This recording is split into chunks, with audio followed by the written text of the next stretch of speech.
Middle school, it can be a strange world. Not only do I remember it well, but now have a 7th grader, so I'm kind of reliving a lot of these memories. Yes. Get reminded regularly about middle school. A new book called A is for Alchemist features some of the familiar themes like science and sports. It's the first book in the Winnie and Winslow adventure series. The author, James Larson, he's here this morning. Good to see you, James. Nice to have you here. Glad to be here. Yes. And is your 7th grader a boy or a girl? A girl. Oh, well, in my book, the boy is in 7th grade and the girl is in 5th grade, so almost an exact And match. she is Right. smart. Yeah, Yes. yeah, we'll Fireball. get to that. But let's talk about the two characters. Are you talking about Winnie and Winslow? Are those Yes. two characters you're talking about?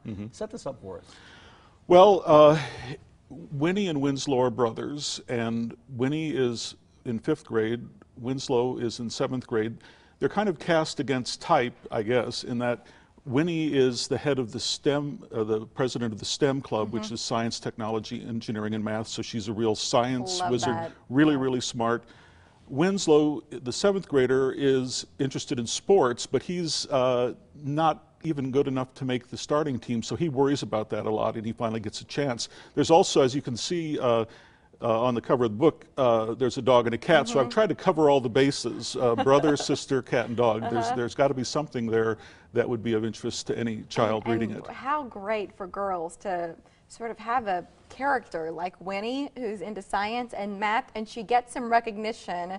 Where does alchemy come into the storyline? Well, there is a villain in the book, and actually Winnie and Winslow have a little conflict in their relationship, so it's not always peaceful between them. They're brother and sister. Right, but there is a villain in the book who is called Dr.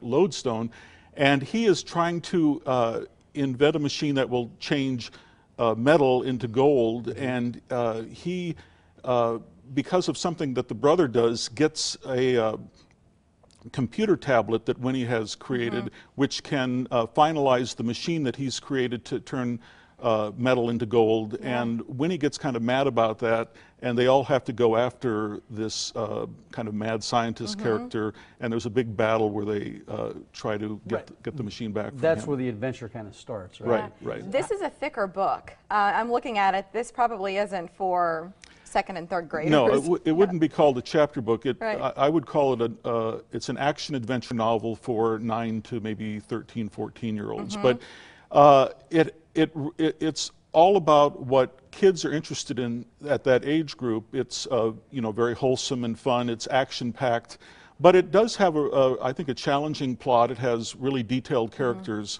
and a lot of twists and turns and things like that. Did you draw on your experiences from middle school or junior high, whatever it was called? Or theater, because you worked at the Rose forever. Yeah, I was the artistic director of the Rhodes Theater for 28 years, and not only did the plays that I wrote a lot of plays and directed a lot of the plays there, so not only were they in Omaha, but we toured them nationally to large performing arts centers. So literally over that period of time, millions of kids have either seen the plays that I've written or that I've directed. So I really used that kind of a background to, so I feel like I know what kids like, I know what it takes to entertain kids. And even at the Rose Theater, if you've got 1,000 kids in the audience and you don't hold their attention, they're not polite like adults. They'll start talking about what they saw on TV the day before. Or what, They get bored easy. You know what works. So you have to learn very quickly how to catch their attention and hold it, and that's what I've tried to translate. Why did you decide to go from the Rose Theater to writing, transitioning to that writing fiction for kids?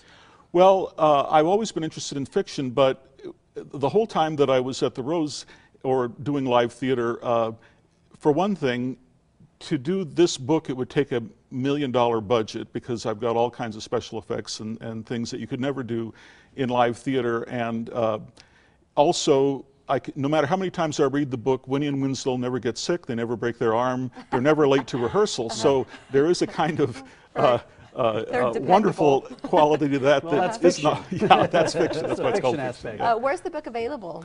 It's available in Omaha at the Bookworm, which is at 87th and Pacific. You can get it on Amazon. It's available for any kind of format, the Nook, the iPad, the iPhone. And more to come from the series?